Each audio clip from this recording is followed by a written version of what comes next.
हर के चरणों में नमन। स्वागत है आपका अपने चैनल श्री ग्रंथ ज्ञान में। कल्पना कीजिए यदि सूर्य एक दिन कह दे कि आज मैं नहीं उगूंगा, यदि हवा बहना बंद कर दे और यदि पृथ्वी घूमना छोड़ दे तो क्या होगा? सारी व्यवस्थाएं टूट जाएंगी। अब एक और प्रश्न, अगर स्वयं भगवान ही कर्म करना छोड़ दें तो क्या होगा?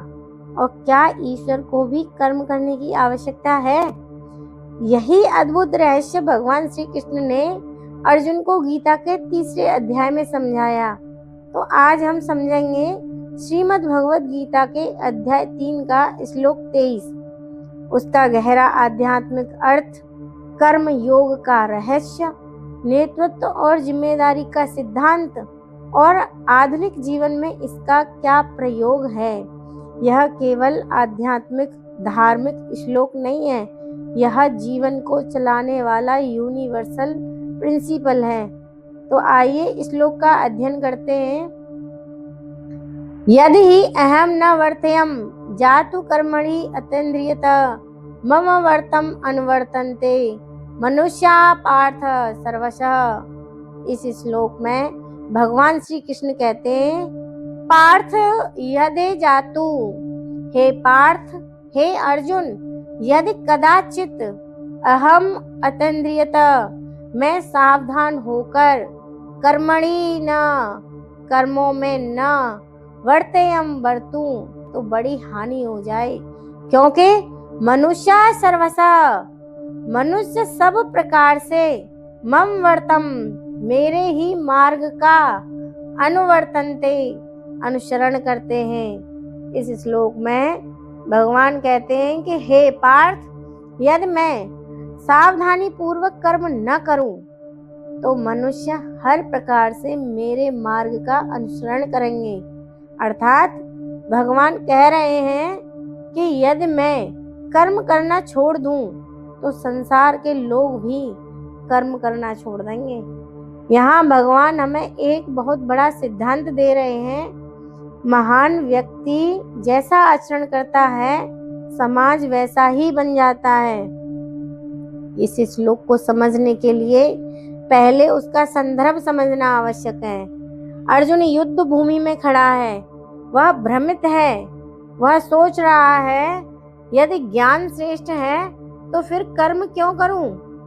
अर्जुन युद्ध छोड़ना चाहता है, तब श्री कृष्ण उसे कर्म योग समझाते हैं। भगवान कहते हैं, कर्म से भागना समाधान नहीं है। संसार कर्म से चलता है, प्रकृति का हर तत्व कर्मरत है। और फिर भगवान स्वयं का उदाहरण बना देकर कहते हैं कि मुझे कुछ प्राप्त करना नहीं है, मुझे कुछ धन की आवश्यकता नहीं है, किसी प्रतिष्ठित की आवश्यकता नहीं है, फिर भी मैं कर्म करता हूँ। क्यों? क्योंकि यदि श्रेष्ठ लोग कर्म करना छोड़ देंगे तो समाज आलसी और दिशाहीन हो जाएगा। भगवान को कुछ चाहिए नहीं, फिर भी कर्म क्यों? यह सबसे गहरा प्रश्न है। ईश्वर पूर्ण है, उन्हें धन नहीं चाहिए, यश नहीं चाहिए, सुख नहीं चाहिए, फिर भी वे कर्म करते हैं। क्यों?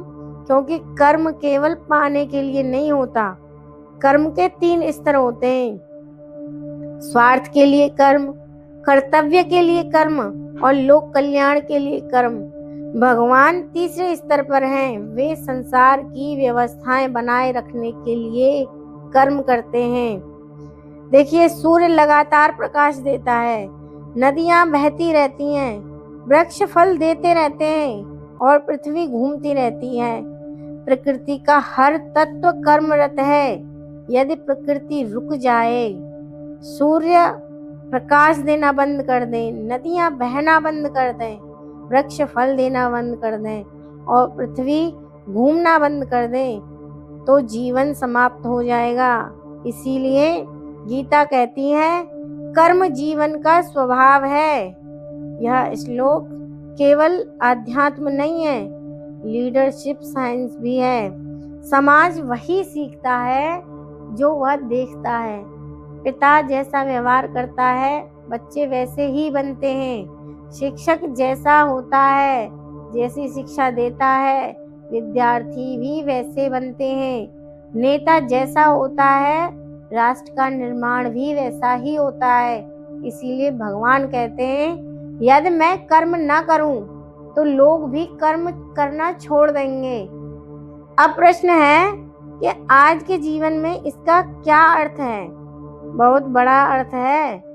यदि छात्र मेहनत छोड़ दें और केवल मोटिवेशन वीडियोस देखते रहें तो उनका जीवन रुक जाएगा। गीता कहती है, एक्शन इज द की।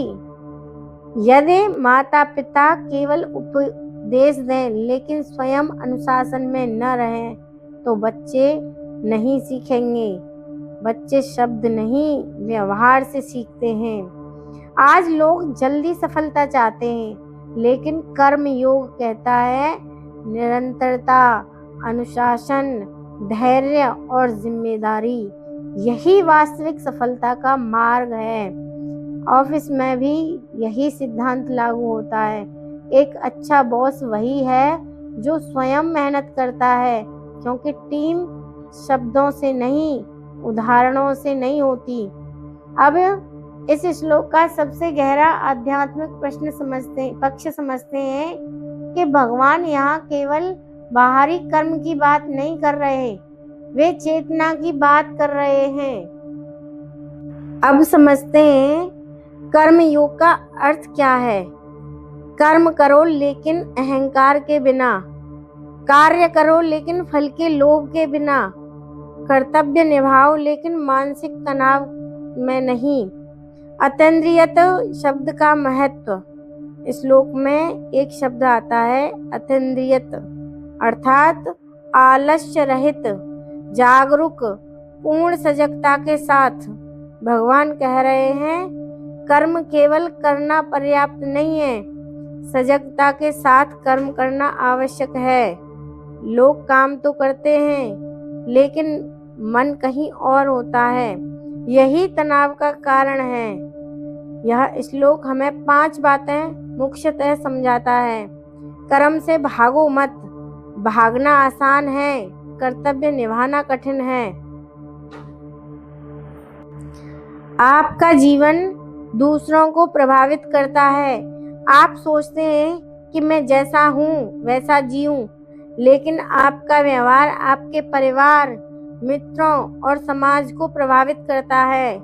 तीसरा, जिम्मेदारी आध्यात्मिकता का हिस्सा है। गीता पलायन नहीं सिखाती, गीता जीवन के बीच में रहकर जागरूक कर्म सिखाती है।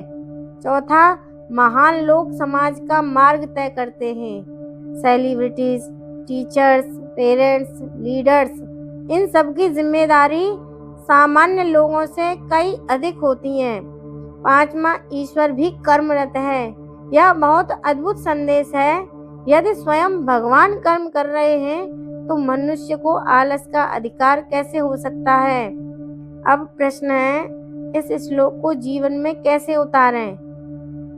डेली प्रैक्टिस से सुबह उठकर स्वयं से पूछें, आज मेरा कर्तव्य क्या है, मैं किसके लिए जिम्मेदार हूँ, क्या मैं अपने कर्म से दूसरों को प्रेरित कर रहा हूँ या कर रही हूँ। जो भी करें, पढ़ाई, नौकरी, व्यवसाय और सेवा, पूरी जागरूकता से करें, तो बहाने बनाना बंद करें। गीता कहती है, कर्म ही विकास का मार्ग है। कल्पना कीजिए, यदि श्री कृष्ण भी कह दे कि मुझे कुछ नहीं चाहिए, मैं कुछ नहीं करूँगा, तो क्या होता।